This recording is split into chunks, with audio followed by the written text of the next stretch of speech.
Shop to order, Dr. Pace. We will we'll have our budget planning, and Mr. Weishauer, just so you know, we will add to the end of the meeting, the end of this workshop, before we close or adjourn the workshop. We do need to have a brief discussion about our strategic planning date. So if you want to be thinking about that during the workshop, we do have it set for June 26th. At this moment in time, I will be out of town on June 26th, so we may have to kind of reevaluate the date. And I know we can't do it yet, but do we need to, once we have a quorum sitting in here, vote to allow, normally other meetings I'm in, when somebody joins remotely, Okay? it takes a quorum, has to vote to allow. But now them. we are not voting on anything, however. I don't know if it matters. Well, Okay. that doesn't matter then. And we do not, so just so everybody knows, we do not have a quorum present at this moment, because even though Mr. Weishauer is with us, Doesn't count. it does not count. But we certainly want his input for the budget workshop today, and we are glad that he's joining us. So we'll go ahead and so we've said all that, please. All right, thank you, Chairman Booth. Appreciate this opportunity for us to bring forward a little bit more information about where we are in terms of some budget proposals that the staff and I have tried to work toward, understanding the board's direction to make sure that we maintain a balanced budget and that we may remain fiscally responsible with taxpayer dollars. We have heard board direction about things like additional guidance counselors in some of our schools to provide support. We also obviously have increased pressures for things like SROs in every school, mental health counselors, and those types of things. But the most important thing I would remind the board and our public is that we continue to grow at an incredibly rapid rate, 5.1% last year, the fastest growth in the state, and yet as a district, our operating capital and operating coverage in terms of our fiscal and physical resources has remained very, very low, the lowest in the state, in fact, in terms of district administration per student body. So we're going to walk through some of these things. I don't think there will be surprises, so to speak, but please, this is your opportunity to provide us questions, answers, direction. And following this meeting, Sarah and her team have set up individual meetings to go back over anything that you or the team discussed today, so that when we bring forward a true draft budget for your consideration in June, it reflects obviously the direction of this board, as well as aligns with our strategic plan, which has been our goal from day one. Sarah? Excellent. All right. So we're going to start with the general fund. A couple slides you've seen before, so we can go through fairly quickly. First, slide 3 is just the history of our FTE growth. And you can see for the projection for the 18-19 school year does have us increasing by another 4.77%.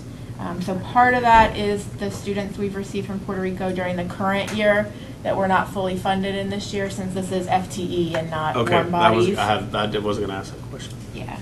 So some of those students are actually here currently, but this also incorporates the additional growth that we expect to see next year. So we believe our actual new growth will be somewhere around 2.5%. Yeah.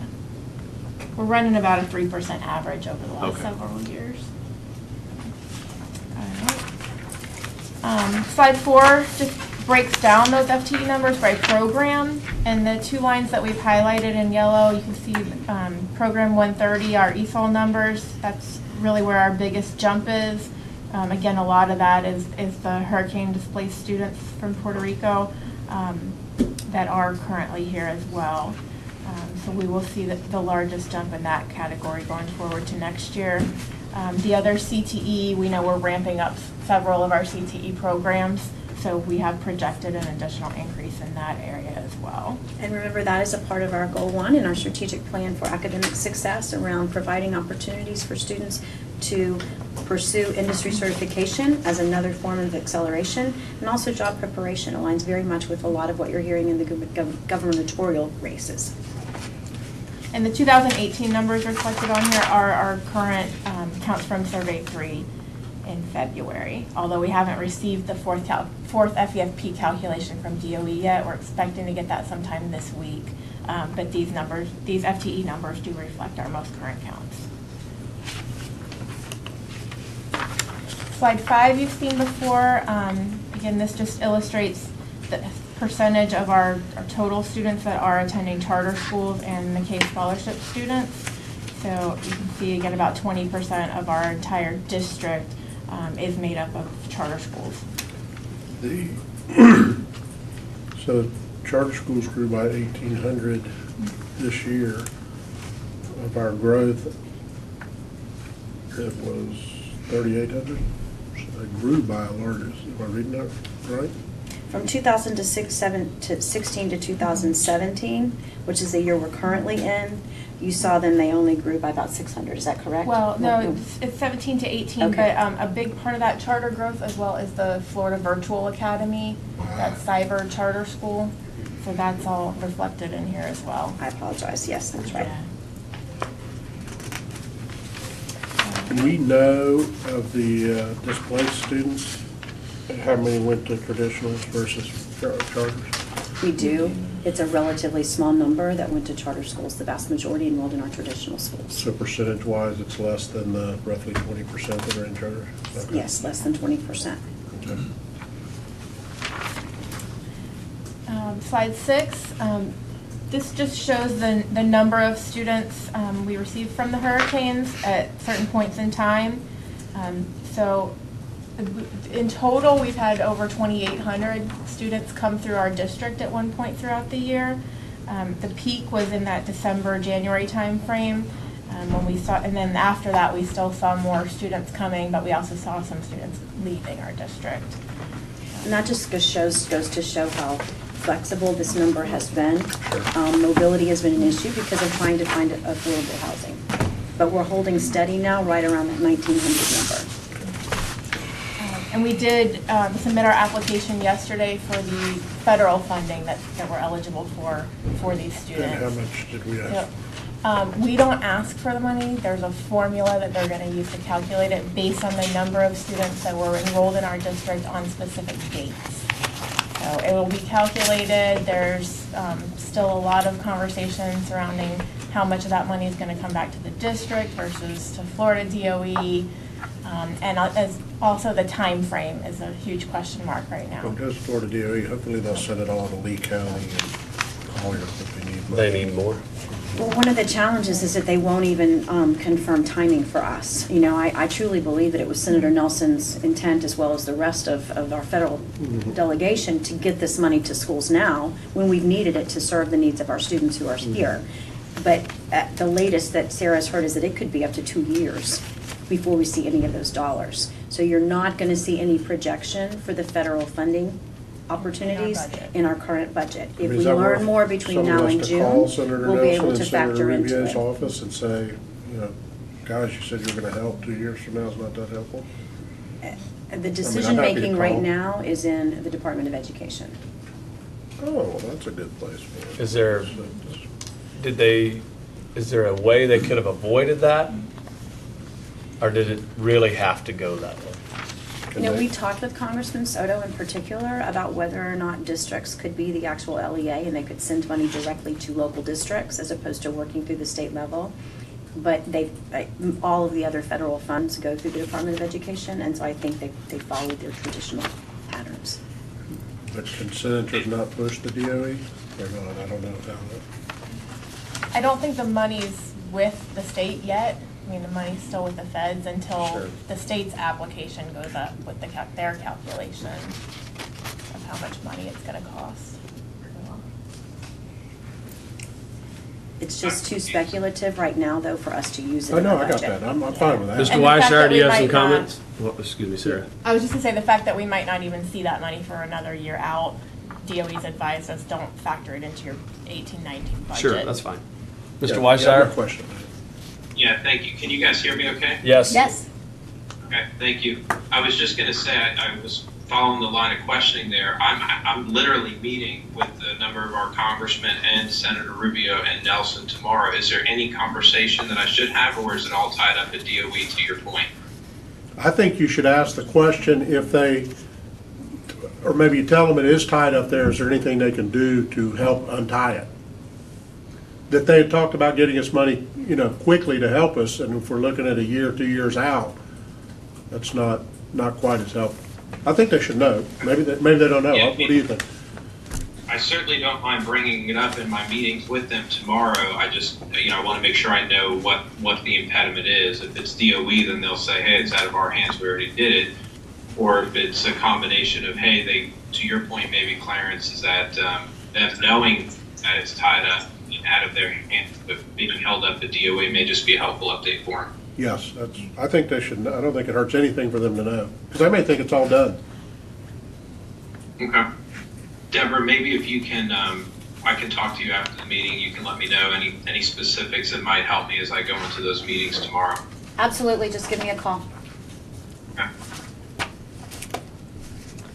Okay. Sure. So moving on to slide 7. Again, you've seen this before. This is the total increase in our FEFP funding for next year, the $31 million, and then broken down on a per FTE basis, $152 per student.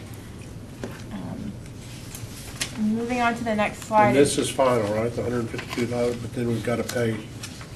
That's the next Yeah, slide. and then on the next slide, that's broken down to show that Okay. most of that funding is actually in restricted categories. So the funding compression allocation, which is going to be new for next year, that takes up about half of that money. We are able to use that money for anything that we want to, so that's not necessarily restrictions on it, but there are concerns that might not be recurring. I apologize, you talking about the compression number? The Yes. funding compression allocation, yes. And then the other categories that are restricted are the additional money for SROs and the mental health allocation, as well as the majority of the other money is tied up in SAI. But we reading, can et use the cetera. 47 cents for whatever we'd like. But we can use the 47 cents. Okay. Great. So that's the 0.01% increase in the base student allocation. Okay. So this next slide shows of the additional money that we will be getting for next year, how we are planning to allocate that out in our budget. And this is really where we want to kind of go through and get some board input on priorities. So a couple of things that I'll highlight if you just start at the top. We do have our regular holdbacks for undistributed FTE for the students that we aren't quite sure where they're going to, what schools they're going to show up in, if they're going to show up. We do always do that holdback. We've taken the $6.4 million out, which is the additional amount that will be going to the 4 new charter schools that are scheduled to open in August. Then you have $7.8 million is our projection for how many additional instructional staff we'll need to hire to meet class size.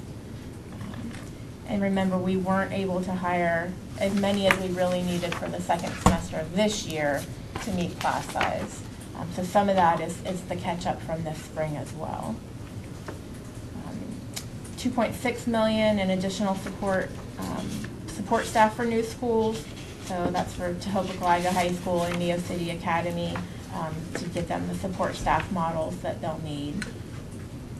And typically that wouldn't be recurring, but we know that in our capital plan we are planning on opening a new school each year for the next several years, so that in effect will become a recurring expense as we open new schools. The money for additional school resource officers, 1.68 here in this budget, and again that money is directly tied to the additional allocation that we'll be getting, along with a little extra that we're going to fund out of a line item, which we'll get to. I did share with the board via email, but I also wanted to share with you again that while we've been paying the $39.9, after further discussion with the sheriff's office and with both police chiefs, we recognize that hadn't gone up in 10 years. And with the money that we'd already been spending in the line item, along with the additional allocation, I feel like it's, I would recommend to the board that we increase our cost share amount per officer to $45,000. That's more in line with about truly half of what they cost. And it provides a gesture of goodwill for the work that the county and the cities are doing to help fund those additional officers as well. Utilities and fuel increase, that's just our regular increase from year to year to the increased costs. Additional district support, we have the detail of that on the next slide, so we'll get to the positions that we're going to be adding or requesting to add for next year, primarily due to growth. Along with the additional ELL support, obviously we have an increased need in that area. Our FRS rate increases are going to cost us just under $1 million for next year. Again, that's how the legislature sets the rates, so that's something we have no control over. We've allocated additional positions to reduce the elementary VE caseloads, again, a board priority. The TSL grant, there is a matching component of that grant that will increase over the next, I think, 4 or 5 years. So that's the match amount that the general fund will be responsible for. Are we doing enough on grants within the, just district-wide, do you believe? We've increased the work that we're doing in grants. I mean, this TLCell grant was the first significant federal grant outside of student services programs. I know we had that we've this been awarded in a discussion while. several years ago. Yeah, I think there's some opportunity there. Okay. But it is something that we're definitely pursuing more aggressively than we have in the past. Okay. Sorry. No, That's you're okay. fine. The line item increases as well. We have a handout with all the line items, so we'll get to that. Additional guidance support for some of the elementary schools. Again, another board priority that we focused on this year and we want to continue for next year. If you remember this past year, we were able to add guidance counselors at our largest middle schools. We've had tremendous feedback from principals about the impact that that has had on school culture, and really working with our staff in student services and guidance on the new mental health requirements. We believe that guidance counselors can and will take a larger role as long as we have their caseload more manageable. So we're using some of our Title I dollars at our Title I schools to add an elementary guidance counselor at our largest elementary schools, and this would provide funding so that even our non-title elementary schools that are large could have that additional counselor as well. So what do we classify as large and not large? 750 or more gets a second guidance counselor. Thank you, Scott. Oh, so this is additional? Yes. In the past, if you had 500 kids as an elementary school, which we don't have anybody, but 500 or 1,000, you had one elementary guidance counselor. Same thing with middle school. So now we've cut 750 as the break point. It's still a large caseload, but it's a little less intense than it is, for example, at a high school or even a middle school. Sure. But we are providing that additional support. So how many elementary schools will end up with only one? 13 Of 25. out of 25. Gotcha. Okay? All right, and then the last couple items on here are discretionary operating budgets for our new schools and the growth. So that's just the per employee allocation that they get for discretionary spending. And then we've added some additional transportation support. If you remember back earlier this year when we were having a lot of our transportation issues, we added some positions at the time to help in that area, and we had also identified at the time a couple of extra positions that we were going to wait until the next fiscal year to add. So Have they that's helped? what these are. Where is the, where are we planning to replenish our health reserves, trust fund reserves for next year? 'Cause So the money that we're proposing to put into the health plan would actually go in the current year. right, From LAPS. but aren't we gonna need some more next year too?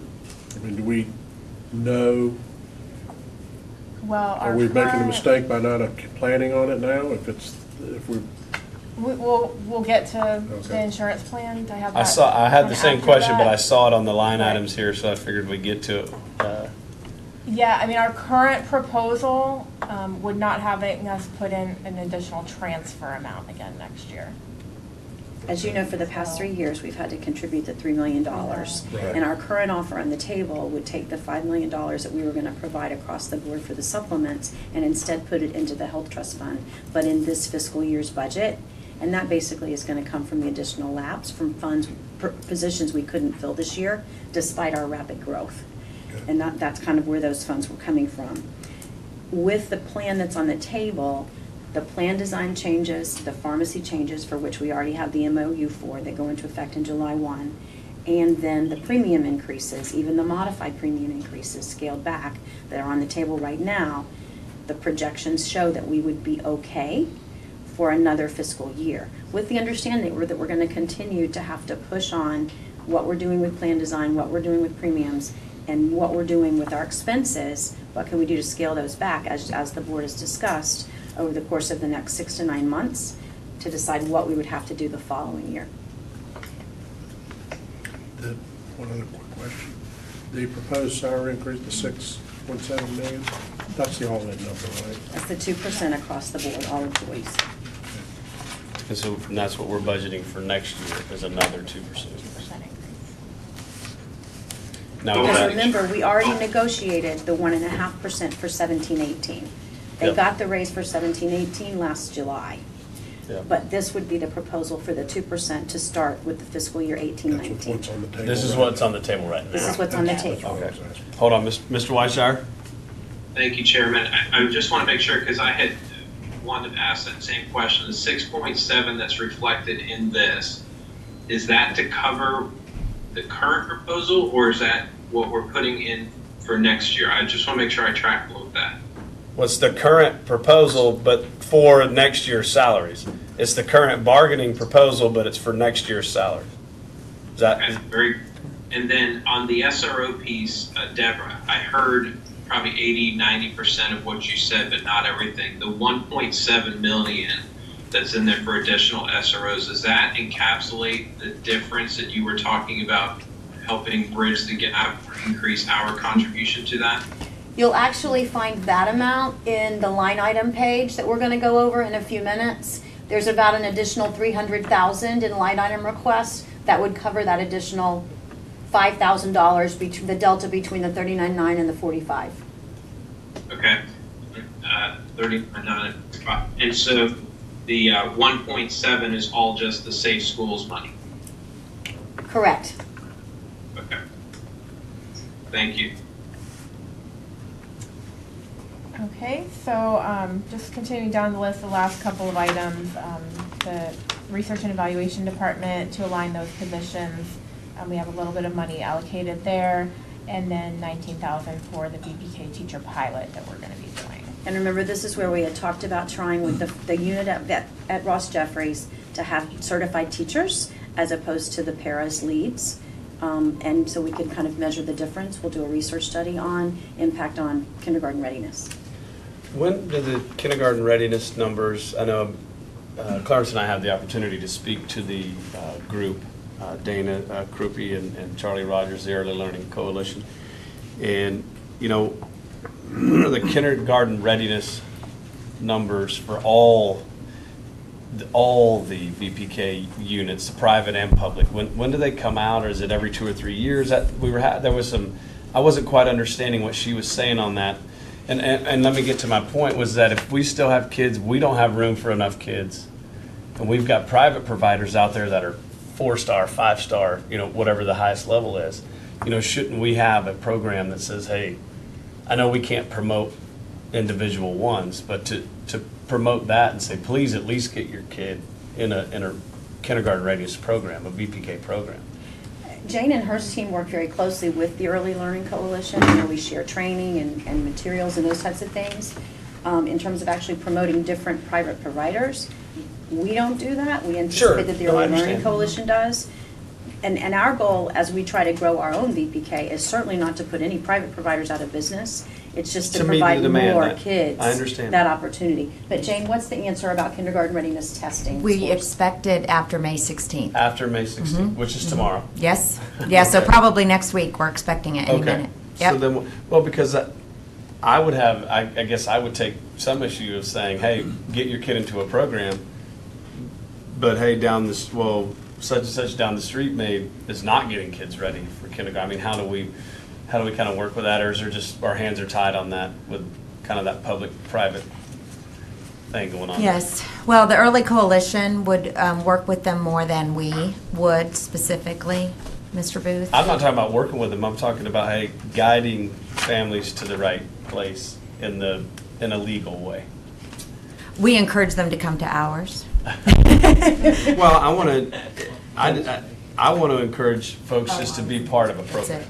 We encourage through our project, special projects has Mommy and Me, and that also encourages them with the education at home and so forth. But those scores are public and they Footsteps to can be Brilliant. published.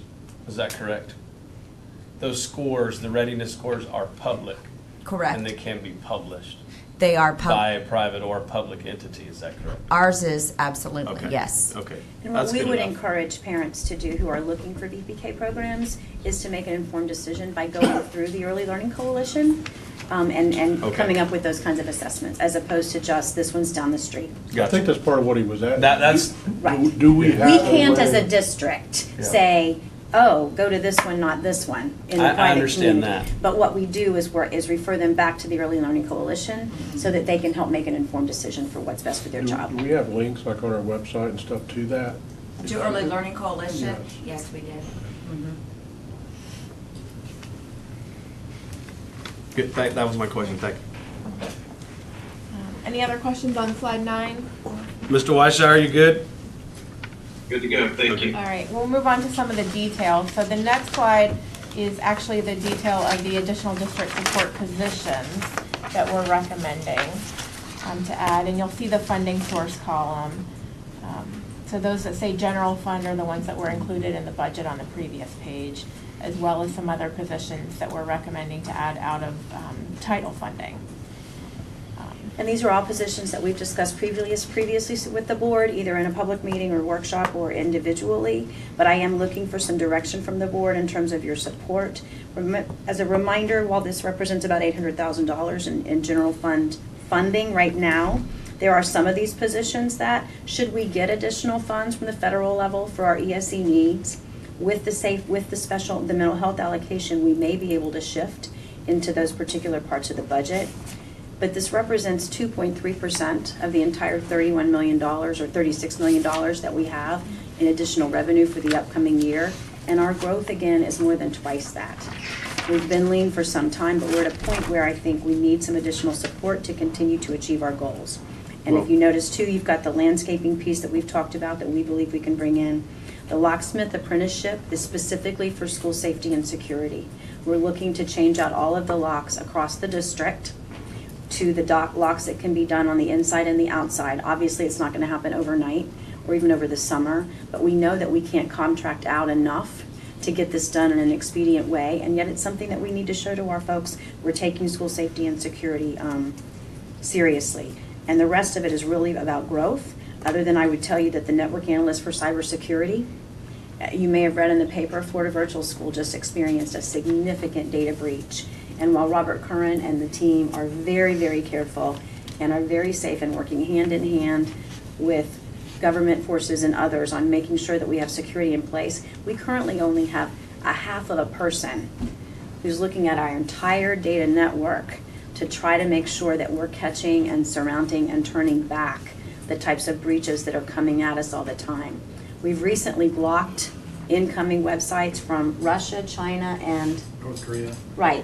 North Korea, based on the recommendations of Homeland Security. But this is constant, it's every day, and we're a large target, and I think it's a significant risk. So that kind of gives you some rationale. We're happy to talk through any other specific positions that you have questions about, but that kind of gives you an idea of where we're going with this. I have a question on this. Go ahead, Mr. Weishauer, go ahead. Thank you, Chairman. Dr. Pace, just at a high level, some of these positions, I imagine, unless I'm wrong here, are additions to existing positions, i.e. School psychologists adding 2 additional positions or allocations. I know the foreman for the lawn maintenance and turf management is a whole new position, and I know we had some conversations about that. Which of these, with the exception of the ones that are funded by a grant, are actual new positions that we're creating, so we'll have either new position or new job descriptions coming forward? You have approved, as a board, any new job descriptions that are a part of this page. For example, we've already approved job descriptions for the 3 coordinator positions that we've recommended. I will say, I do need to bring to your attention, there's one additional coordinator position here, and that is the coordinator for safety and security and emergency management. This I've added for your consideration, and it would come to you at the next board meeting for your approval as a job description. It would be a support to Mr. Yates, our Director of Safety and Security, because we've been asked by our law enforcement agency partners, and we are required by statute to be responsible, not just for the compliance of our own schools and district offices to the requirements of the statute for drills, for threat assessment teams, for licensed mental health counselors, all of those things that are included in that legislation for our charter schools as well as our district schools. And I believe there's no way Lester himself can manage that level of responsibility with the level of accountability that we're going to have to be able to report to the state. And we've always said our charter school students are our students. They are. We want them to be safe as well, but this would provide additional support to take on those additional 25 schools in terms of negotiating SRO contracts, monitoring training for staff and for students, monitoring drills, all those types of things. That's the only new job description that the board's not already seen. Is there reimbursement from our charter school partners for this work? Still working with Mr. Kruppenbacher on that. We are going to seek reimbursement from the charter schools for anything above their current allocation from the Safe Schools allocation to pay their $45,000 for their SRO. And we're looking to see whether or not we can charge back an additional contribution from that coordinator position. But if not, it's our intention to pay for it out of the Safe Schools allocation. Okay, good. Just to follow up to my question, thank you for that answer, Dr. Pace. So every position that's on here, we've already seen, we've already discussed, we've already approved, with the exception of the coordinator for safety, security, emergency management. There's not going to be a slew of job descriptions coming to us after the budget process. We've already done all of that. That is correct. What we're just asking for now is direction from the board in terms of budget allocations and priorities. These are positions that we've already approved, but we haven't necessarily funded, would be another way of saying that. That is correct. Thank you. Before we move on to the long-range forecast, I just wanted to point out in your handouts, we do have the detail of the line items. So I don't know if there's any specifically wanted to talk through, or if you all just want to take some time to look through them. I do have individual meetings scheduled with each of you to get your feedback On this any specifically. specific Okay. line items you might have further questions about. Safety and security. I think that's under Randy. Again, I would just 85 say to the supplemental. board, for example, the elevation software under Ms. Reyes, the second item on the very first page of the line item request. This is specifically to serve our ELL student needs in terms of helping them develop an individual learning plan. You approved the contract at our last meeting.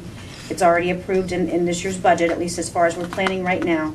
But this is something that, should we get the federal dollars, we would be able to shift to that funding. But for now, we knew we couldn't count on those particular meetings. As far as additional funding that's going to be required by a line item to support what we need for safety and security, if you'll look under Line 85, it's supplemental safe schools. the supplemental safe schools piece, so it's $320,000. That's actually a slight reduction in what we've been spending for additional SROs at our schools. So we're still going to be spending more than the specific safe schools allocation that the state provides. But we already were spending a little bit more than what the safe schools allocation had provided because our elementary schools were sharing SROs. Okay.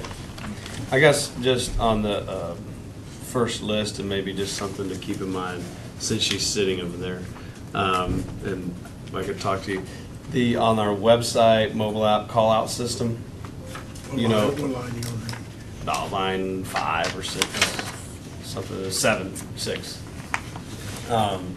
You know, I brought this up several times before, but I really would like us, as we go into the summer, to look at a way.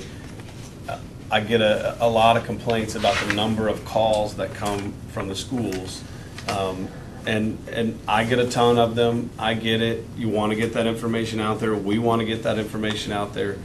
But I really believe in this day and age, as we've done a lot of social media work and we're pushing a lot of information that way, that there isn't some way that we could come up with, we're texting that information to folks where they could, okay, we've already got there. Well, I'm glad you mentioned those allocations in particular. If you'll notice, under Ms. Schaefer, publications and advertising and parent guide and calendar, the cost is coming way down.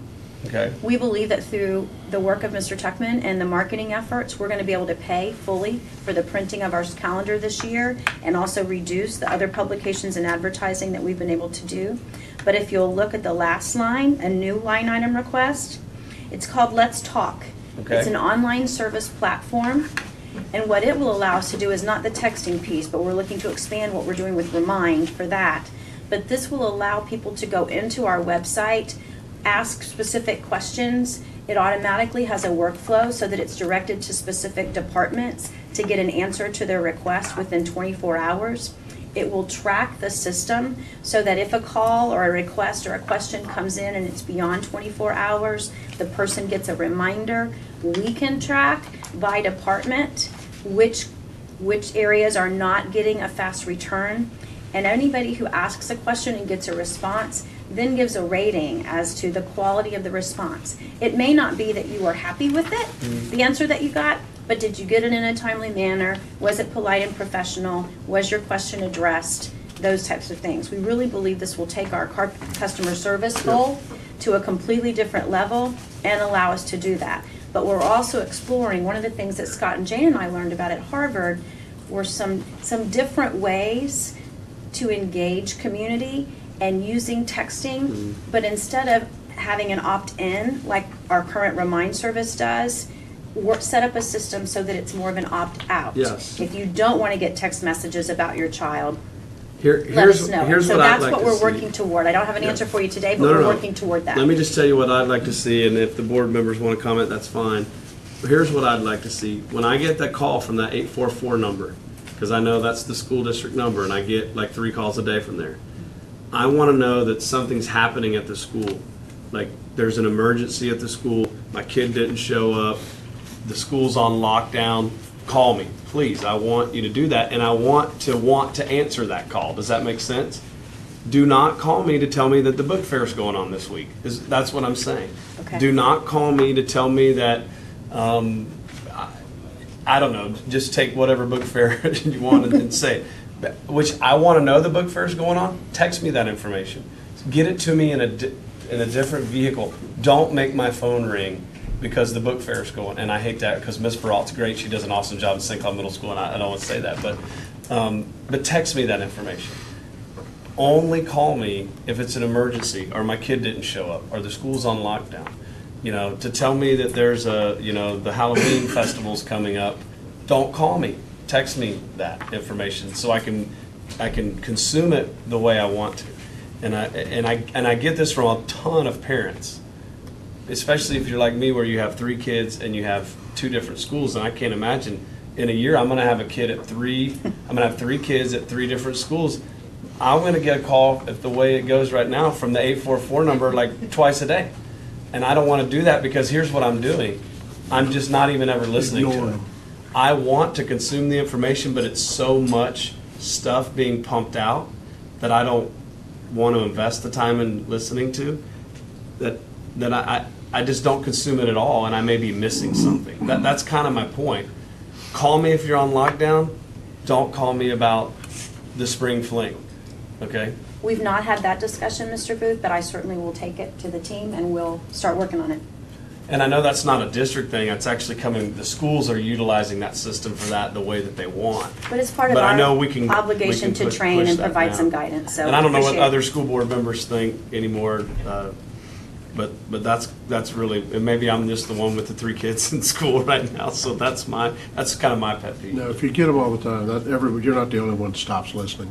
And So you're actually, not- to be honest with you, I get this exact complaint a ton. Why am I getting so many calls from the school district? And it's not necessarily the school district, it's the school. And maybe some schools are abusing it, maybe some schools aren't using it enough. We'll make note of all of that. But I would really like to see that call out be kind of an emergency, a really pertinent information thing. So that parent will say, yeah, I need to listen to this and I need to listen right now. Instead of going, like me, I'll listen to it when I have time. And then when I go to delete my voicemails, there's 20 of them that I've never listened to. Well, that's all great information that, again, we take back to our strategic planning efforts as we look at our goals and community engagement and what kind of additional training or guidelines we need to create and provide. So that's But great if you were direction. texting me that the Spring Fling or the Halloween Fest was coming up, I could go, boom, oh, cool. Got it. Alright, anything else? Sorry to on go on line that items? rant. I'll get off my Yeah, soapbox now. I've got a question. We've had conversation, and maybe it's in here, I just can't find it. We've had conversations about these repeater things where the SROs don't have communication throughout the school. Have we done, are we planning on trying to do anything with that next year? The repeaters, is that what you're talking Yeah, about? yeah. I've actually been engaged in discussion, and that would be a part of our capital investment as Okay. opposed to an operational lineup. We're not there yet. Okay. Mr. Yates and Mr. Parker have been researching contracts. We thought there was one that we could piggyback. There's apparently not, so it might have to be an RFP situation. But tonight, you'll find on your board agenda an item to hopefully approve called Mutual Link. That is the app that everybody can download into their phone. It works over the wireless connection so that even a teacher in a classroom can respond or identify that there's an emergency, and it goes directly to law enforcement. This is something that we're working hand in hand with the Sheriff's Department, St. Cloud PD, and KPD, and it provides them communication through their phones, even if their radios aren't working. But Mr. Yates is investigating. Again, we're trying to figure out, the repeater problem is bigger than we think. For example, as we started even looking at Tahopa-Caliga High School, we had to have testing done in each building to decide what the decibel coverage was. So does the radio work in that building or not? It's not just stick a repeater up on the campus and you're good to go. That Right. works for the little handheld Motorola radios that staff uses, but it doesn't work for the larger systems. And Lester, if I'm not speaking correctly, speak up. He's on this side. So, okay, just like I said, speak up if I'm not saying this right. But so, that was in itself a $200,000 investment.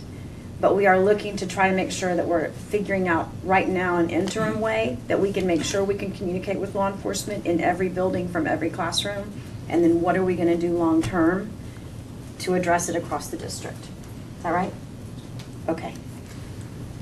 I mean, I guess, is that it? Yeah, with the rest of it, we can go over all these individual questions. Yes. I'm just looking. All right, I don't know, I mean, I would have a question about recruitment, is it time to expand that a little bit? If we're gonna need more and more teachers, especially ELL, ESOL teachers, do we need to really take a hard look at our recruitment and maybe invest more there? And to go out and get the right employees for those positions? Just to be brief, footsteps of brilliance, going back to kindergarten readiness.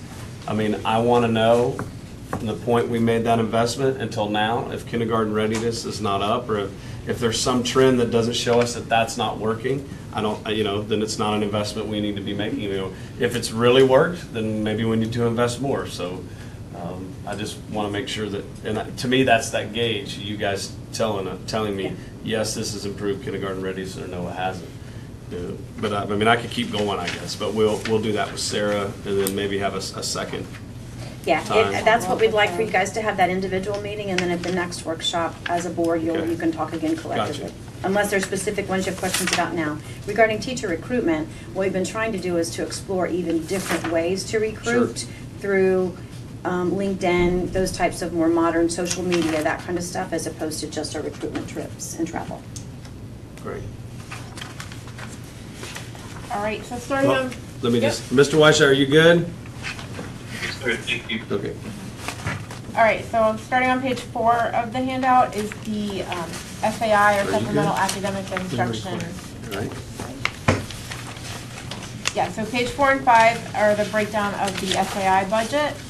So you can also take a look at that, and if you have any specific questions on items, we can follow up on those during our one-on-ones. Okay.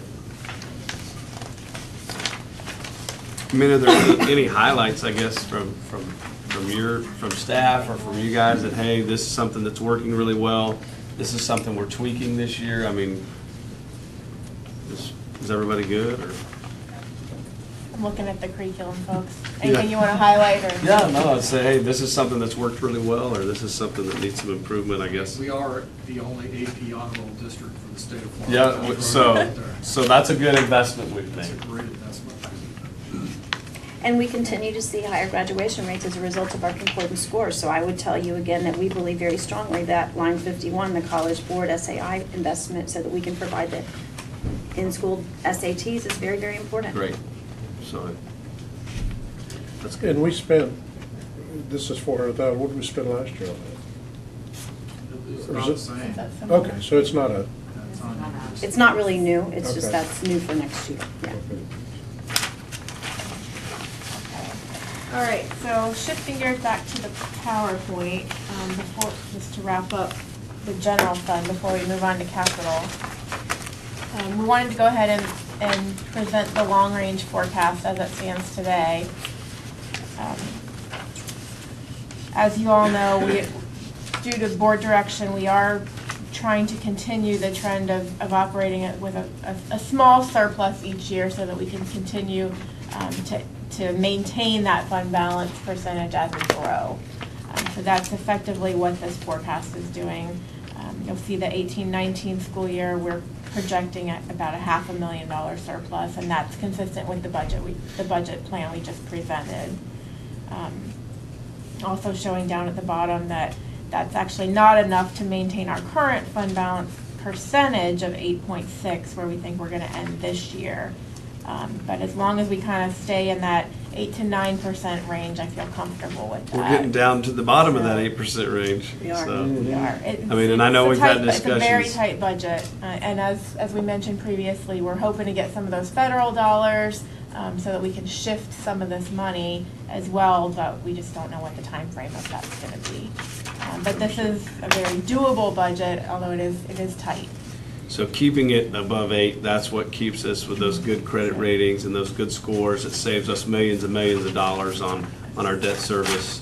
And I've had this conversation with many community members about our debt service and how keeping that unassigned fund balance at a certain level. And it's a high-level conversation to have, but it certainly is very important to our district to stay at that 8 or 9%. And I know at one time a few years back, we were talking in that 9 to 10% range. So you are good now at the 8 to 9% range, and We that are. still keeps us. And the rating agencies are comfortable with that, as long Okay. as we're increasing fund balance slightly each year. Okay. What's really scary to them is when they see us using that, and I know Gotcha. that this board's priority is obviously a balanced budget, so we're definitely not looking at any kind of recommendation that would show us spending more than we bring in. Sure. But it's just to the extent we want to continue to grow that each year. But it does also show that as a board, you've given priority to trying to hold on to people, take care of people, and provide some salary increase. Maybe not as much as everybody would love to have, but it's certainly more than what we got from the state this year for those dedicated dollars. But it was a matter of tightening in other places to be able to offer what we've offered. And having that a little bit of extra money set aside there is going to be important as we start talking about the status of our health fund this year too.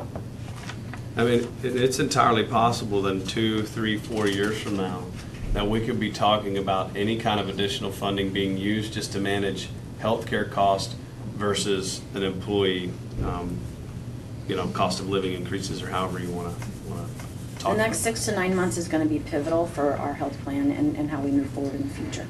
To see how the new plan design changes work. Okay. Yes. Okay. And I guess, well, we're going to talk about that, right? So, Yeah. okay. I'll save that question. All right, so moving on to capital.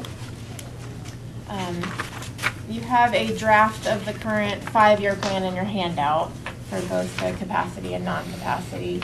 A couple things that I wanted to touch on in the workshop today are impact fees. I know we've had a lot of discussion with the moratorium that took place in the county over the last several months, as well as the impact fee study that we've gone through and the ordinance that's now passed through the county to be implemented on August 1st.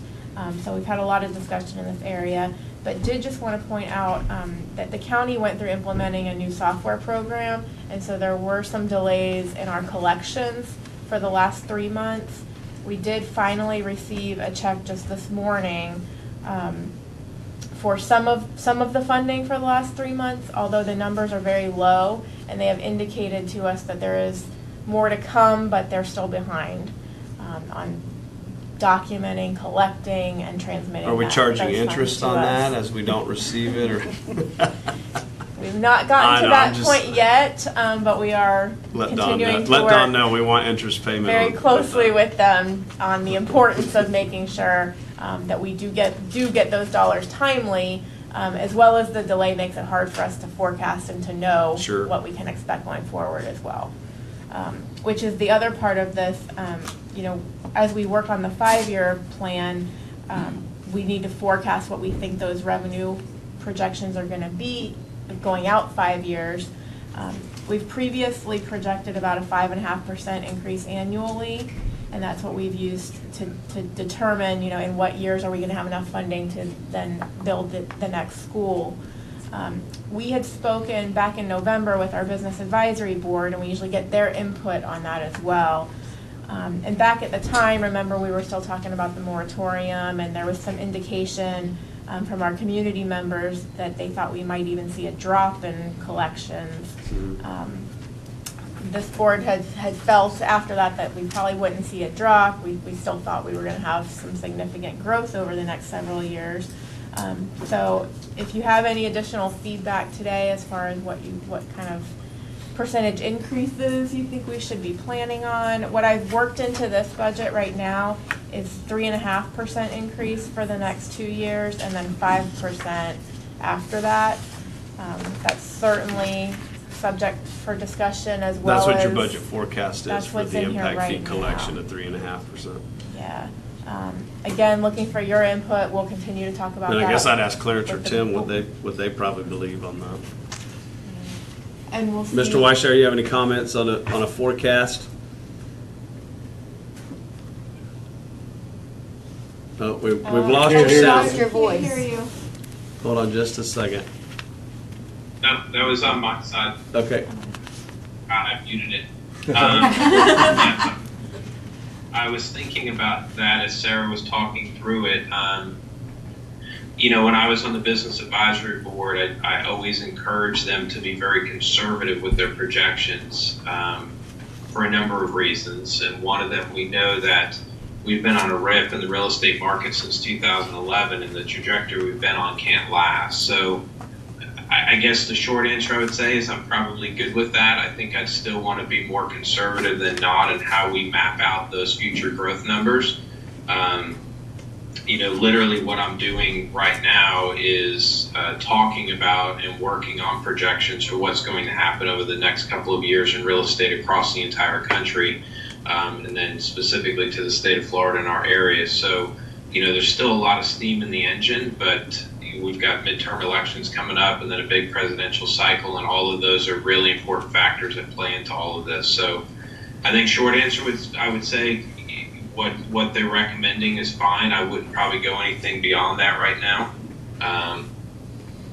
We'll see what 2019 holds for us. There's still a lot of opportunity in the new construction arena that I think will still do well as we come through 18 and go into 19. Outside of that, it gets a little bit dicier.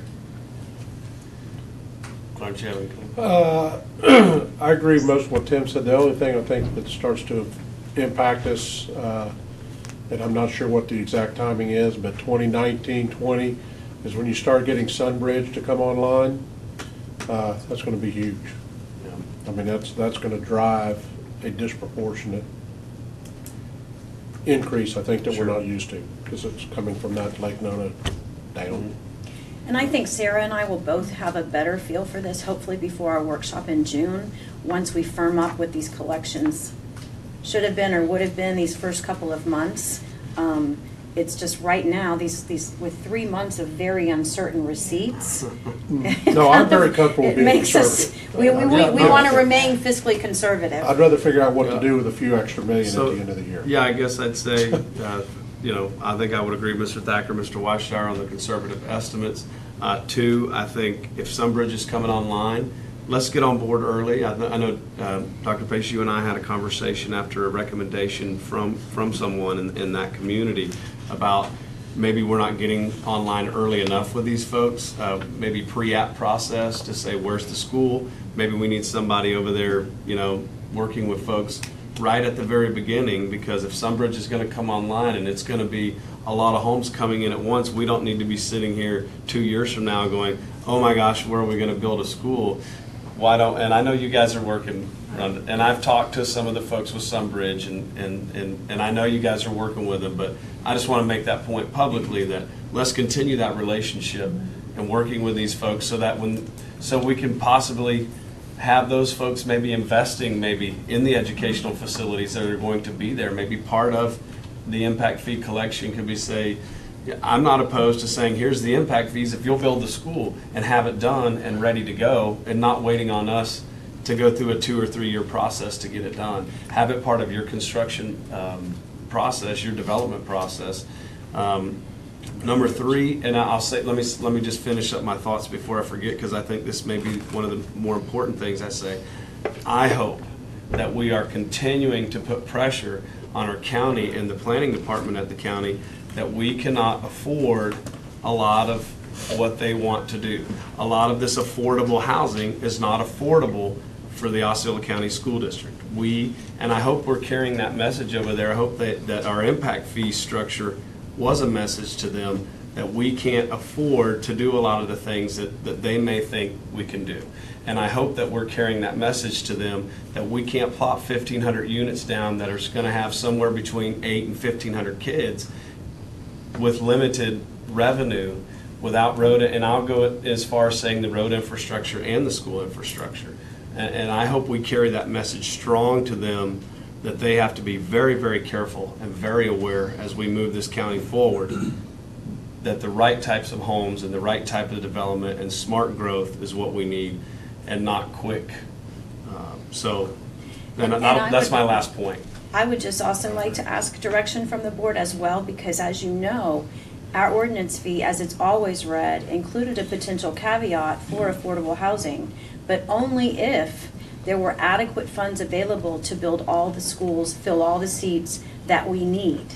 I don't, as I assess our capital budget, recommend to the board that we have an excess that we can afford to give exemptions for impact fees. And I just wanted to make sure that I had direction from the board to maintain that current stance. I will say strongly, emphatically, that especially on these multifamily units that we discussed so heavily during our impact fee study and ordinance process, there are no exemptions in that area. Because I think that classification of homes raised, tripled, quadrupled, whatever it was, because that's a lot of where the real impact is coming from. And so without even, and I still consider what that impact is a minor investment into what the actual need is of the school district to get that done. And and I would go as far as Dr. Pace, because you won't be here forever, this board won't be here forever, that board, we may need to explore a policy that says any impact fee credits or given are not just the directive. And I know that's the ordinance that we sent and that's what we passed, but I'm getting to this point where I know Dr. Pace isn't going to be around forever. I'm not going to be around, Mr. Thacker. I want you here as long as you can be here. Thank you for saying that. Yes, Just no, I want to make sure. You said you were going to be around forever like 9 times. I meant decades down the road, Dr. Pace. Decades down the road, when there's different leadership, that they understand that it is really important that the impact that this type of development has on this community is addressed by this board.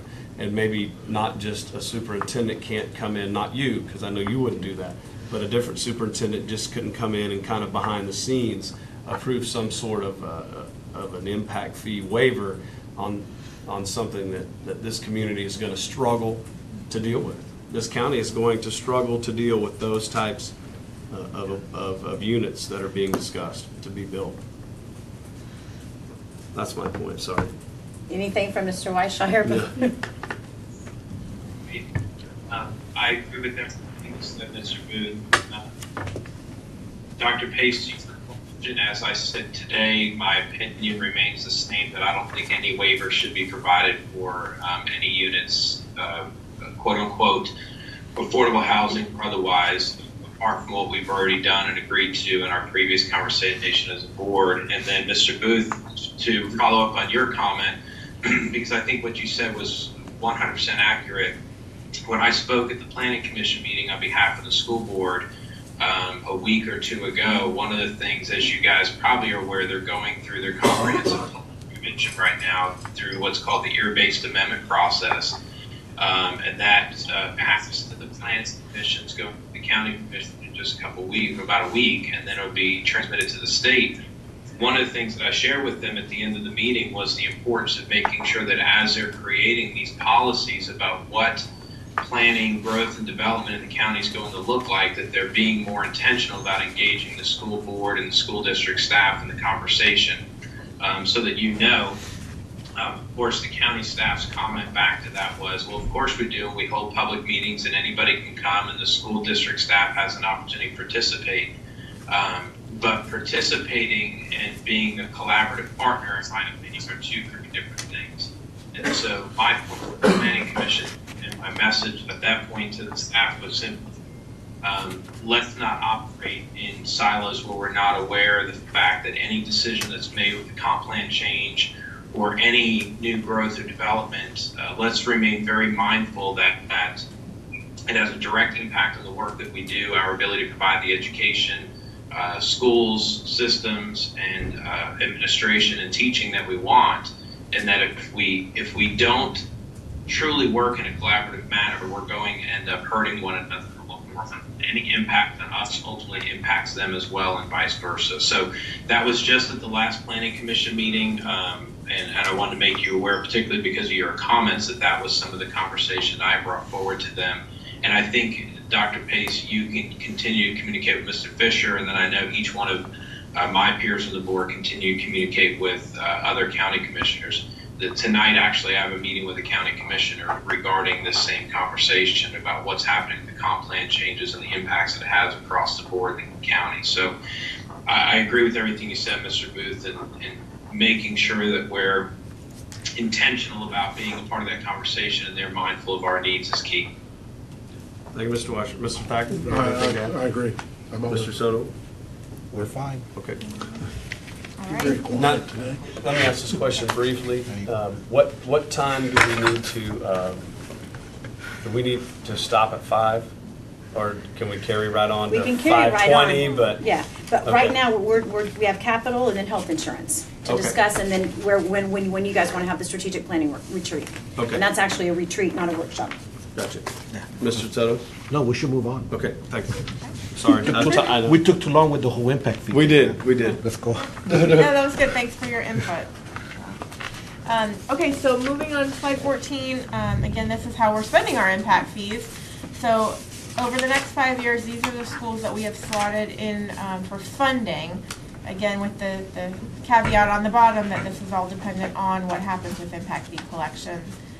So we know, obviously, Neo City Academy's in the works, Harmony Middle School's in the works, and then next up we are starting the planning for Celebration Island Village. I did receive a revised estimate from Mr. Clinch the other day. We may need to bump that Celebration Island Village budget up by about $500,000. So I am going to recommend that we go ahead and do that as we start next year's budget cycle, that we just go ahead and increase that one. And then Old Hickory Tree, that has been slotted as our next school following these 3 projects. Based on the growth on the west side, there has been some conversation about possibly needing to postpone the Old Hickory Tree School and do something on the west side sooner. So that's something we'll continue to monitor in terms of the priorities for new schools. And then lastly, we have gone ahead and budgeted for a K-8 school in the Kindred area.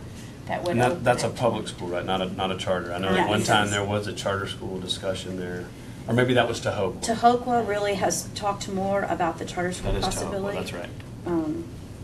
Kindred was always slotted to be a public. And the high school for the Tahokwa site includes a high school site, correct? There is a high school site as well. Right across from Neptune Middle School, obviously. Yes. That's not, that's a few years Further out from out. this. Quickly, because I've had this discussion with Ms. Blake, what about land on west side? That brings us to coming the up. next page. Okay. Sorry. Oh, there it is, I see it. Yeah. So we do have a little bit of money budgeted for land, land that we can get in exchange for impact fee credits. We'll go that route as well, so that we Yep. don't have to have the cash available. Correct. But we have gone ahead and said that although we're not necessarily tying up funds from a budget perspective, we do want to be looking for land opportunities, and if something does come to fruition, we would then want to make the money available immediately. And I guess that was my point. If something comes available, because I know we have a great need out there for a high school, speaking with Ms. Blake and her team, if something comes available and we need to step out there and get it, if it's the responsible thing to do, we can still get that done, you believe? Yeah, then we would just want to come to the board and say, hey, Okay. we want to do this, will you approve the budget amendment to go ahead and allocate those funds? But we have But it- currently started looking more aggressively for something on the west side. In fact, we might want to talk to our friends at Tioga Water Authority. My understanding is that maybe they have some land out there. Haven't had a chance to follow up with Mr. Wheeler yet, They do have land out there. but that's a possibility that Mr. Fisher and I have discussed looking into. West side is just bursting at the seams, Yes. and it does not look like it's slowing down. We do know that we have 2 new charter schools opening in St. Cloud. We don't yet know what that impact is going to be. So that's why we're kind of gauging to see if there's a potential that we could have some relief there for the Hickory Tree site and shift funds instead to the west side. But both for a west side expansion or a new middle school or K-8 on that west side, and then the ancillary facilities. We really believe that we could increase our efficiency tremendously in both maintenance and transportation by reducing some windshield time. We just have not been able to find a site that we could touch for what makes sense from a budgetary standpoint. Sure.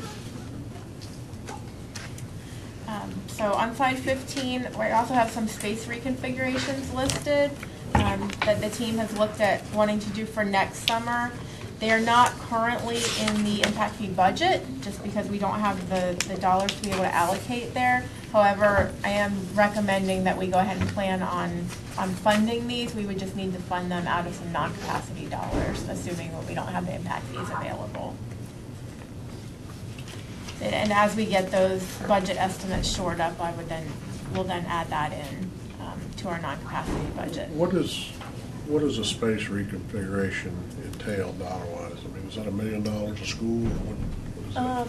I believe slightly less. It varies on the extent of the build-out. I recall at Celebration High School, we gained 8 classrooms, and that was somewhere around 400 to 500,000. Okay. I can follow up with the exact. I was just curious. I didn't have any idea what it meant. It really depends on the site, but it typically allows us to pick up a couple of classroom seats for about $500,000, which is way cheaper than we can Sure. build anything. Building them, correct. Sure. Okay. And I know Narcoossee's has those needs. They're calling me. Okay, all right, so that pretty much covered slide 6 of your handout, the capacity sheet. If you flip to page 7 in the handout, this is all of our non-capacity capital needs.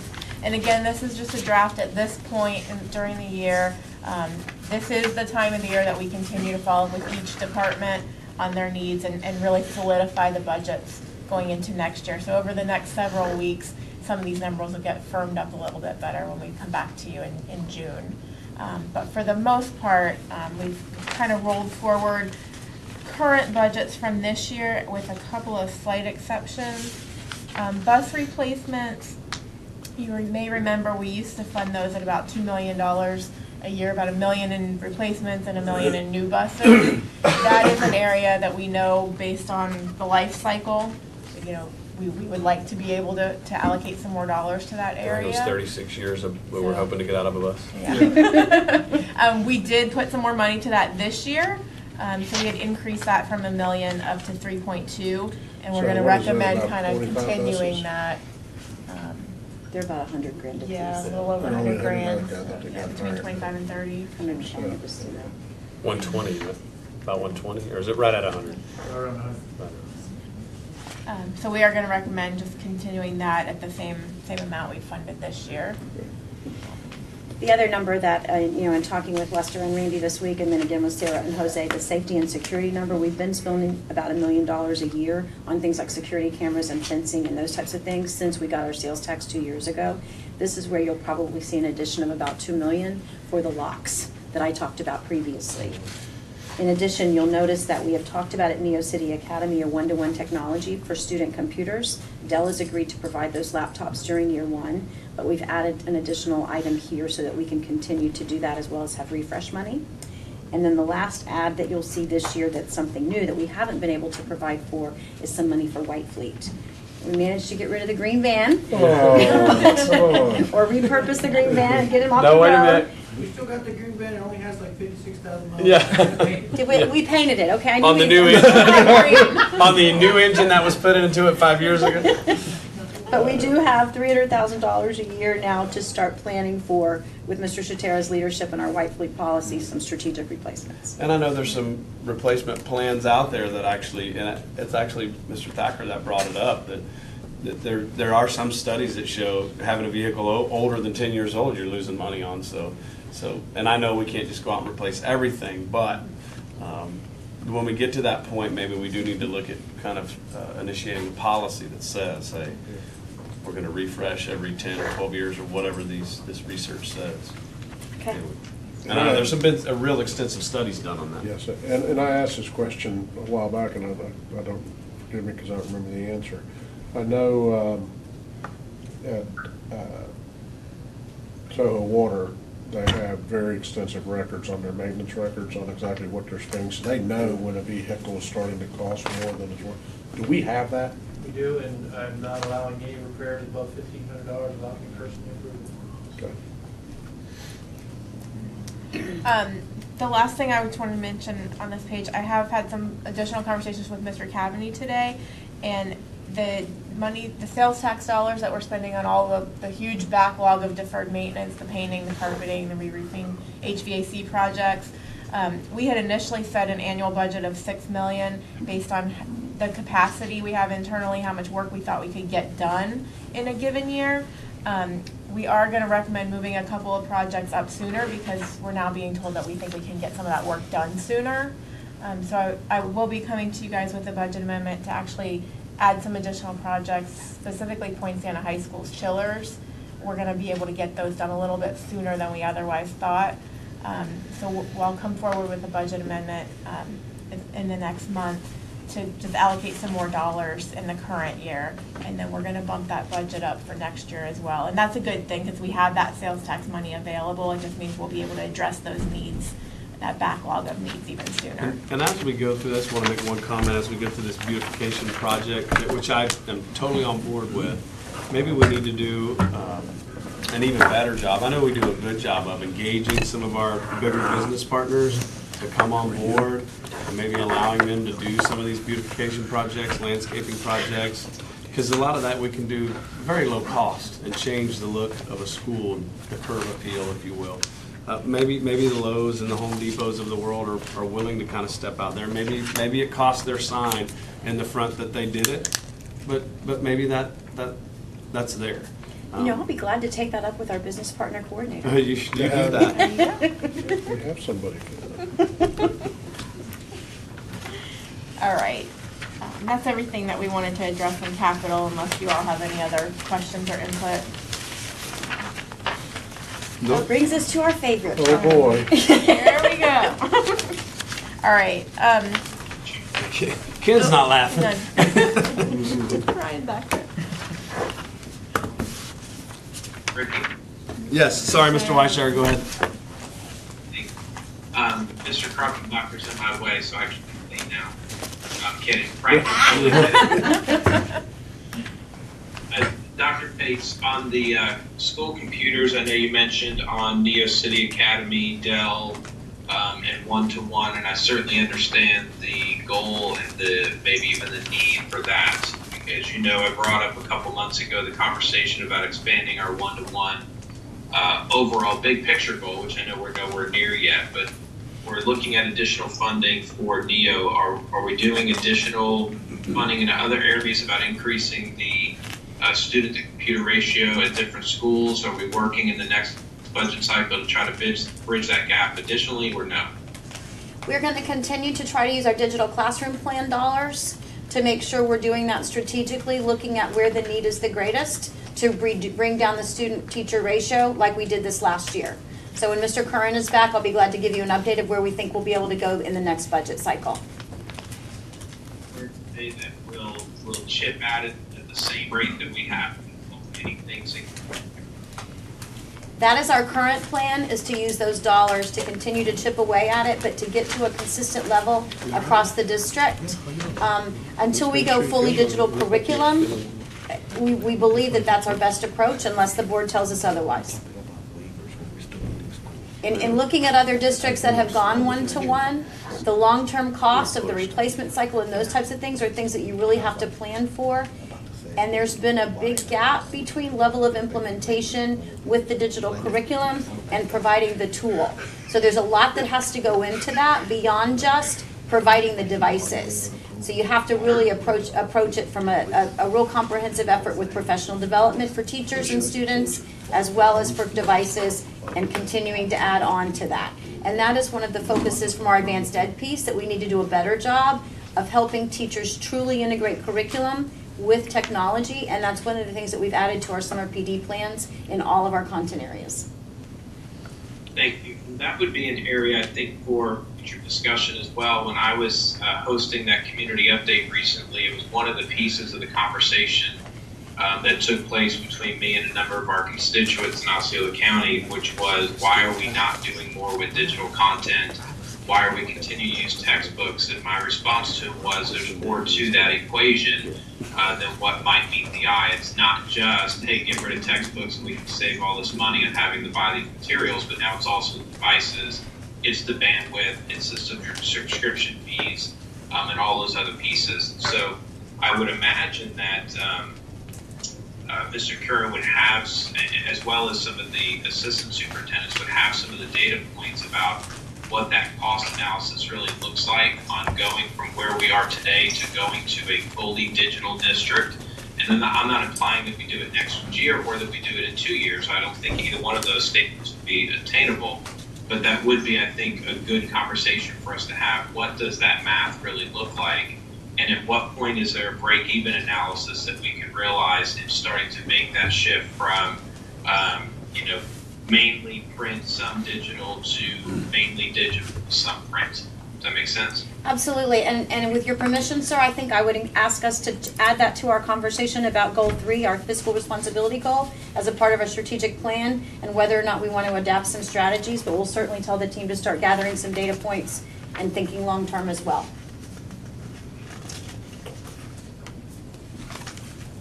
Okay, so on to the health fund. Obviously this graph we've seen before. We all know that we're upside down as far as revenues versus expenditures for the third consecutive year, and that is not going to change anytime soon. What I'd like to bring your attention to is actually page 8 of the handout. What I have here is a snapshot of our overall budget for the fund. The first column is the 2016-17, so that's last year's actuals, just for comparison purposes. And down towards the bottom, you can see in that year, even with the $3 million that we transferred in, we still overspent by $3.3 million. So we effectively overspent last year by about $6.4 million. Our budget for the current year, again, is basically the same, actually a little bit worse. With the $3 million transfer, we're overspending by $6.9 million. If you kind of skip that blue column for just a second and jump to the kind of peach-orange column, that is our proposal that's currently on the table with our teachers union. So if we were to implement our current proposal, you can see that would end us next year at 12.6, which is kind of where we need to get back to. That's where we need to be. That's where we'd like to be. However, we know that we're currently at impasse, and there is a timeline associated with this process. So if we were not able to get through the process in time to implement these changes for an October 1 plan year change, then we would be in the situation in the blue column. And you can see at the bottom there, it's not a pretty picture at the $2.6 million. Remember, that's well below our required minimum balance. This also includes, another thing that's very important to point out, we've talked about taking that one-time non-recurring $5 million that was on the table for the supplement and putting that into the plan. So this includes that as well. Okay. The 2.6 includes putting the 5? Includes that. So with the 5 million, we're still We to? have a $12 million swing that our proposal needed to account for next year. So in other words, if all we did was to be able to put the 5 million in and not reach agreement with our negotiating groups on the plan design changes and the premium increases that we've provided, we would drop our balance to $2.6 million. Can't do that. So that's why it's so important that we continue to work toward But there is a settlement. drop. There is a, we'd have to notify them, excuse me. No, please, go ahead. I want to know. We'd have to notify the state our reserves drop below. Yes, we would have to The report that. Division of Insurance Regulation. But we don't want to do that. We do not want to do that. We do not want to do that. I mean, there's ways we can, we have Good. other reserves, I mean, we have. I was gonna say, We can't. do that. I don't want to do that at any time. And so, I would be very and I know glad. there's a drop, there has to be some sort of a drop dead date where there's no more stalling can go on by the other side, certainly. I know we can't, this isn't a bargaining meeting, but Yeah, I'll ask this to follow up. After tonight, when is our next board meeting? June, June 5th, So we don't have anything, workshop or anything before the impasse correct. hearing? All right, then I'll talk to each of you individually. okay. But if we have to, and I know we've done this in the past, if we need to call a special meeting to approve something quickly, we have done that in the past. Good. And so we will certainly be, I know I, as chairman, would be willing to call that meeting if we need to get something approved quickly. So, please. Okay. So I just wanted to be very clear, we know where we are if we're not able to get these plan design changes and premium increases in place. I guess, Time.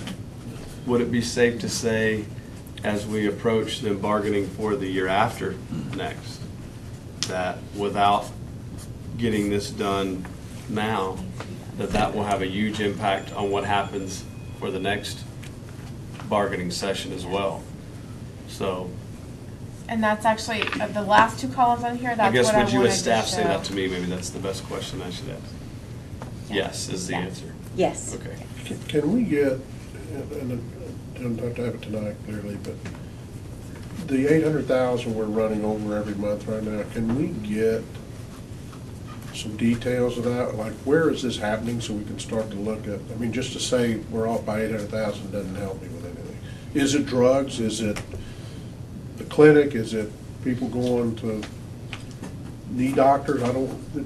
Where we can get a breakdown of what's causing this or where it's coming from. Mr. Thacker, I know you and I had some brief conversation with this earlier, and Ken, what I think we ought to provide for them is the Cigna report that you most recently gave me, that quarterly report that really breaks down where the monies are being spent by disease, by pharmacy, by specialty pharmacy, those types of things, to give you a little bit more data, and then I'll be happy to meet with each of you individually who are interested and kind of We walk had a through it. workshop one time, and you may have not been there, Mr. Thacker, where we did kind of go over what some of the specific reasons we had some greater costs. And you may have missed that one, I don't remember, but we did do that a while back. But we can get all of you that comprehensive report and maybe even perhaps an updated And one. will that pretty have quickly. projections on it, on what we thought it was, or based on what we're running over?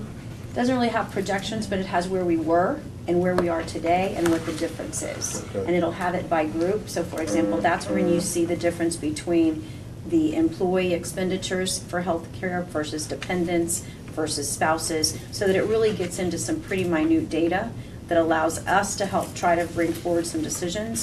And then I'm going to continue to work with Mr. DeBoer and Gallagher and Cigna and Florida Hospital so that we can bring forward some different recommendations as we move forward. If I can make one request, board, and please tell me what you think. I would like to see either a workshop, I think a workshop would be better, but it could be a presentation at a meeting if we could condense it. a presentation that would tell us why it's not best to not be self-insured, or why it is or why it isn't. Why, or what are some options? Are there some other counties that we've reached out to that are willing to join us in this? Why or why not? Would be a good idea.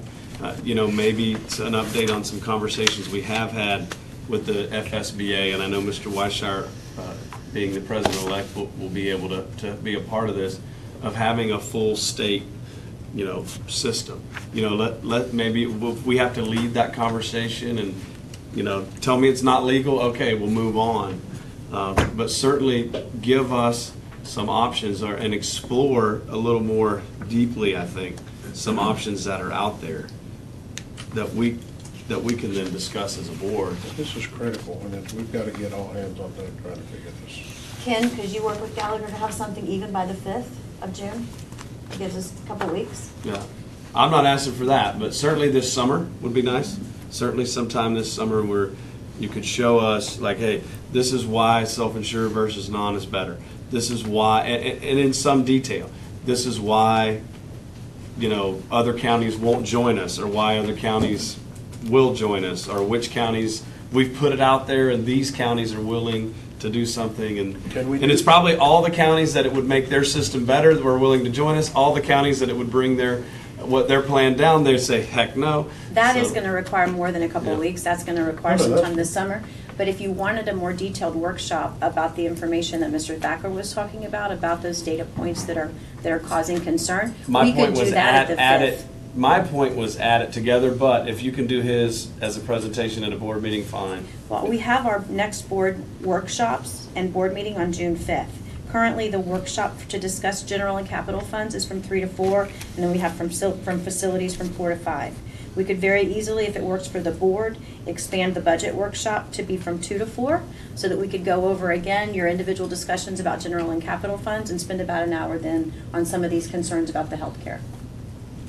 I just want to, like I said, I just want that information from Ken's team, from your team to say, from Sarah's team to say, hey, here is why there's not a state system in place already. Here is why self versus, getting an insurance and outside insurance. Pile on one point you're making there, and I don't know if this is legal either, but we've got 8,000 employees, the county's got a couple thousand Yeah, employees. If we absolutely. can't do it with the whole state, can we do it with the county and the 2 cities? Yes. I've Get actually- one giant plan. And let's just say we do this and we come up with it and it costs the county $2 million extra, but we're saving 6, we'll give them the 2. Yeah, exactly. I mean, so nobody is. But I think, because I've had those discussions, I remember, because I think we both at separate times had discussions with the sheriff's department about that. And what it is they have such a different plan that costs so much more, but it's such on a smaller scale, they're able to afford it. And it keeps them competitive with other sheriff's department, and they have a high-risk pool. But what a lot of people don't realize is we have a very high-risk pool for a lot of reasons. So anytime that we go out and say the county plan, and they say it's better to add all of us, it would cost a ton to put all the school district employees on the same plan that the county was, because there's so few in relative terms. Well, I know one of the things that you guys have all talked about is having further discussions at FSBA, and that's the second week of June. Mm-hmm. So perhaps we try to schedule something like this following that, when we'll all Well, have that's had an fine. opportunity to do some exploration, and we'll task Ken and Gallagher and the team with really doing some in-depth analysis and having conversations with other groups and bringing something back to you soon. Because you guys are doing a great job of telling us where our issues are, I believe. You're doing a great job of telling us how, in the system we have now, here's how we can address it. Here's the design plans we can make. Here's how we can go forward to fix it. What I'd like to see is, here's the other things we're not doing that we may possibly be able to do. We haven't heard that yet. I know we haven't asked for it specifically, but I'm specifically asking for it now. If we could get together on that. And Tim, do you know by any chance, is the FSBA agenda set? I'm wondering if we could get one of those roundtable sessions, and I would even volunteer to lead it or help lead it, on this issue, and get other districts in the same room to talk about it? It's somewhat set. There's some flexibility, and I'd be glad to work on that. Okay. Yes, we'll make it happen. Okay. I think that might be worthwhile, as long as we're there with people, and the ones who have the same problem, get them in the room, which is. Do we know of any other district that's similarly situated as ours when it comes to our health? Yes, we do. A lot. Yeah.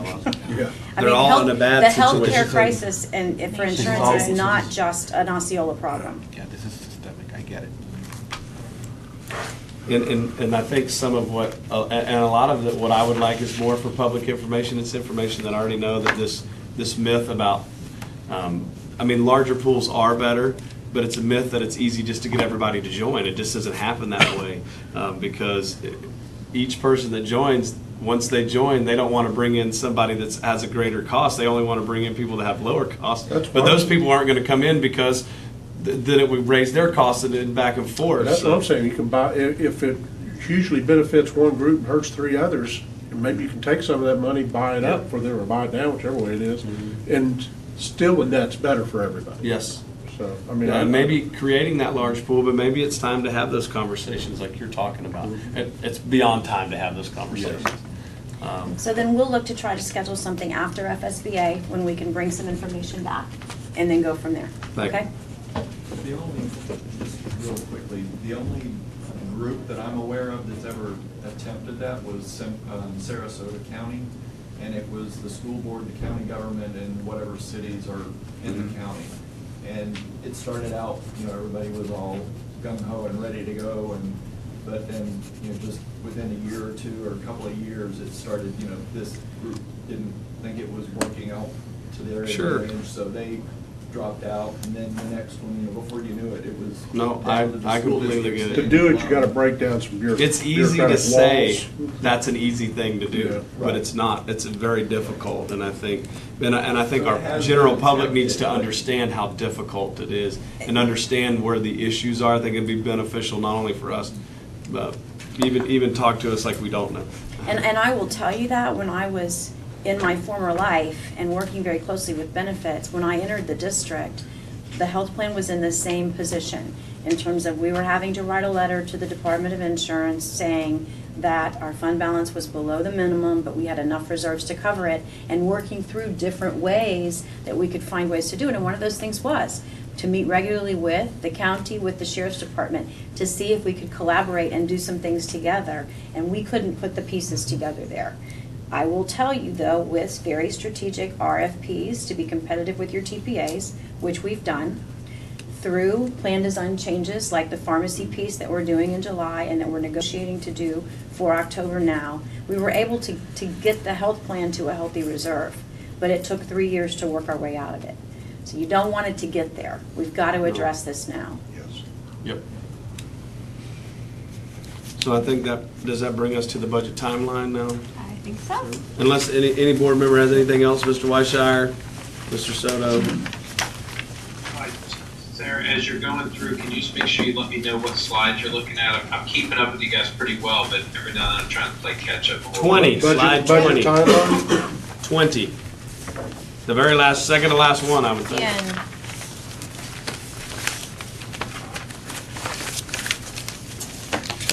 You got it, Tim? Must be the on deck. Hold on. Yes, sir.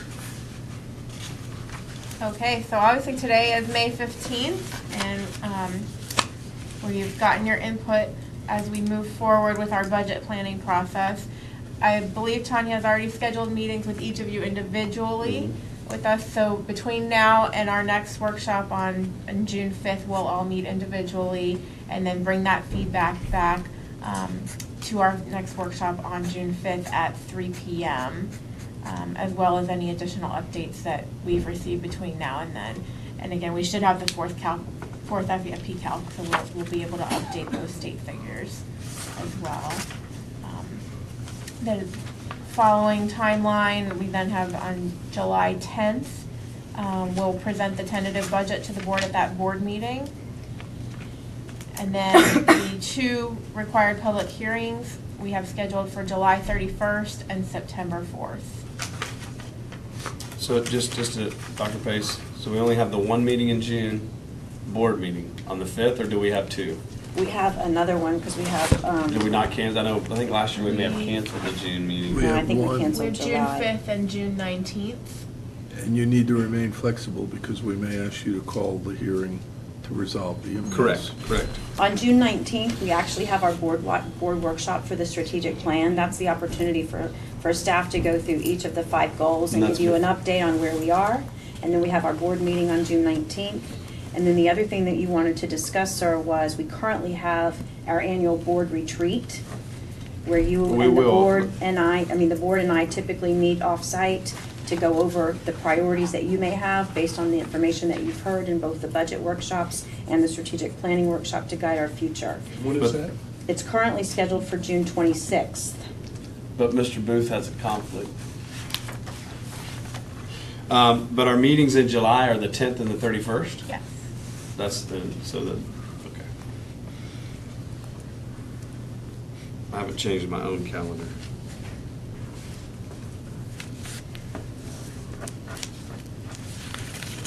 I don't know if you're available on Thursday, the 28th, if you would be back in town. yes, or if it's- actually, I think that would I don't know if the rest of be- the board would be.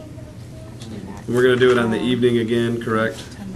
Typically, we do it in the evening, kind of off-site, and if Tanya can't be there, Pam comes. 28th, you said? The 28th. Perfect. Let me get to my calendar.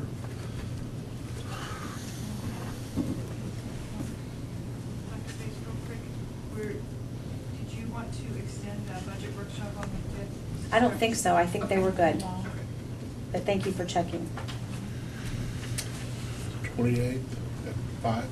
So, We typically have met at 5:30. We can do it at uh, 5. whatever. There's an audit committee meeting at 3.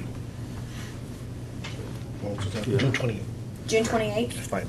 Mr. Mr. Weishaw, are you Weishaw? okay with June 28th? I'm gonna check.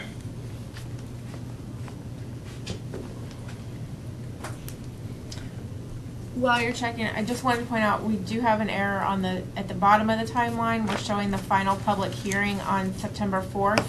We had changed that because you Of guys Labor didn't Day? want to meet the day after Labor Day. Oh, that's right. So that meeting's going to be September 11th. Yeah, I was going to ask you about that. Yes. Patriot Day, right? You good, Mr. Weishaw? What? No. So, June 28th, no, I'm not good. Oh, just put it on my calendar. September 11th, either. Were you still good on June 26th?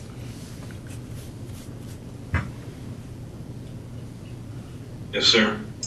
Okay. So keep going.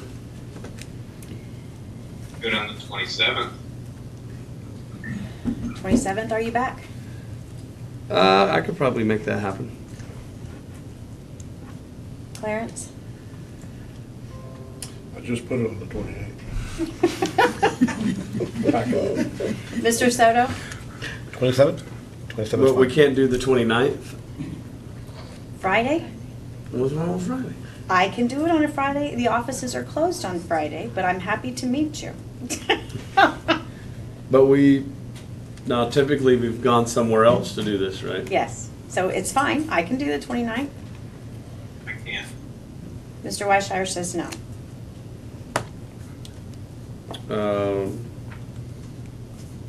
Monday the 2nd? Are you, I'm not. are you going on the 25th? I'm gone that July 4th week. I'm gone on the 25th and 26th, yeah. I was planning to be gone the 27th too, but if I have to come back. Is this a morning then? What was that, Tim? Is it a morning or an evening or an afternoon? Usually Evening. we've done evening. You want to do it Friday? Can you do the 28th if we do the evening, or is that what's fouling you up? No, I'm out. I'm gone. But the 29th, you're back? No. No. I leave on the 28th, the morning of the 28th. Friday, the 22nd, again, offices are closed, but I could meet you. We could either do a breakfast meeting, or we could do our evening meeting, or we could do lunch. Or any variation thereof. What's that? It's a Oh, the Friday. steak, no, I see the steak. The steak dinner is the night before, administrative retreat. The 22nd or 29th? Is 29th you're out? What about the 22nd? I'll go. What do you say? Okay, can you not come back on the 27th? Yes, do the 27th and make it be done. You want to do it at 6 or 6:30 instead of 5? Mm-hmm. That- Yeah, that's good. That's fine. What, 5:30? 6. Okay, 6. so we're gonna 6 do o'clock. it 6 o'clock on the 27th. Everybody good? And do we have a location yet, or you'll set that later? I'll set that up. I'm gonna talk to the Spurs about using their conference room. Okay. Okay.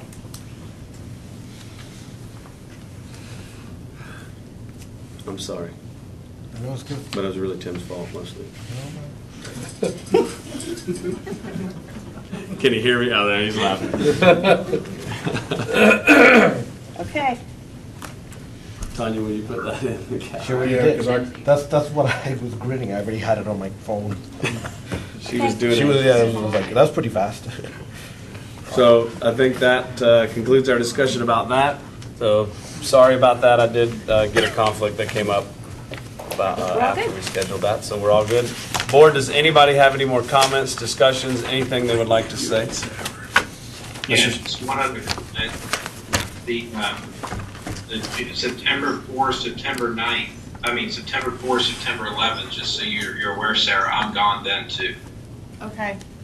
But we have to do the board hearing. We can plug you in again via Google Teams. Our team did such a great job of setting that up tonight. But there are specific dates according to statute that require us to have a hearing that week. No, I understand. I'm just letting you know that if it has to be one of those, because those are 2 different weeks, by the way. The 4th and the 11th are literally Right. 2 different weeks. But if it has to be between the 4th and the 11th, I just can't participate. As long as we Well, have. we're gonna have to, we didn't want to do it the day after Labor Day. I think we ran into that issue last time with some folks that were gone and folks that had to come back and change some plans and all that. So we just decided this year, we went ahead to be proactive and made it on the 11th instead of the 4th because we had issues last September with the day after Labor Day. Are you in town on September the 6th, that Thursday? No, I'm gone. I leave like on the 3rd and I'm not back for a while. Okay. So it'll just have to Then remain. that's gonna have to So he's out the conflict. whole time. It doesn't Yeah. matter. So- okay, then we'll leave it on the 11th. And Tim, Mr. Weiser, are you gonna be on Skype for the meeting or just for this portion? Just for this portion. Okay. And just so I have a question answered for myself, Mr. Krumpenbacher, could Mr. Weisshire, if any of us participated in this way at a meeting where we were voting on something, you can vote If you have a quorum present in this room. if we have a quorum in this room. We He have could to not be vote number to allow 3. him to join or the You person to you can rejoin. allow him to vote, Mhm. but only if a quorum exists So if in it the was room. just, say, Clarence So as and long as you I, have 3 of you He in the doesn't room, make 2 the others quorum. could he vote. does not Yeah. make the quorum by Right, being, exactly. okay. That's the Gotcha. rule. All righty. Just wanted to clarify that. Thank you, Mr. Yep. Chair and board members. Thank you, Tim, for joining us. The input is valuable, and we look forward to our individual discussions. Mr. Thacker, good? Good. Mr. Soto's good? Mr. Krumpenbacher, anything you need to add? Just needs Sarah. All right. So we'll adjourn the workshop. Thank you, Mr. Weisshire. Thanks, Tim.